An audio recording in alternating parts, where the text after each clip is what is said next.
नालवाडीचा Gokuldham layout बांधकामाचा मुद्दा झालाय ऐरणीवर। सर्वे क्रमांक 67 आणि 68 वर बनले नवीन लेआउटला परवानगी आहे काय? रहिवाशांना पडलाय प्रश्न। लेआउटच्या बाजूने वाहणाऱ्या नैसर्गिक नाल्याला केले आणखी अरुंद। नाला अरुंद झाल्याने पहिल्याच पावसात आजूबाजूच्या घरात शिरले पाणी। वर्धा शहरालगत नालवाडी परिसरात नव्याने तयार झालेल्या लेआउटला भिंत टाकून तटबंदी करण्यात आली।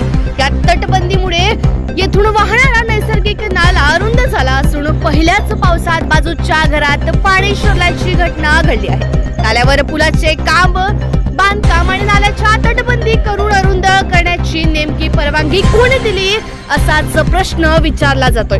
सर्वे क्रमांक 67 आणि 68 वर हे नवीन लेआउट बनले आहे। गोकुळधामच्या नावाने तयार होणाऱ्या या लेआउट मध्ये नेमका रस्ता कुठून कुठे आहे असाच सवाल विचारला जात आहे। तर या लेआउटला परवानगी आहे की नाही असाही प्रश्न उपस्थित होत आहे।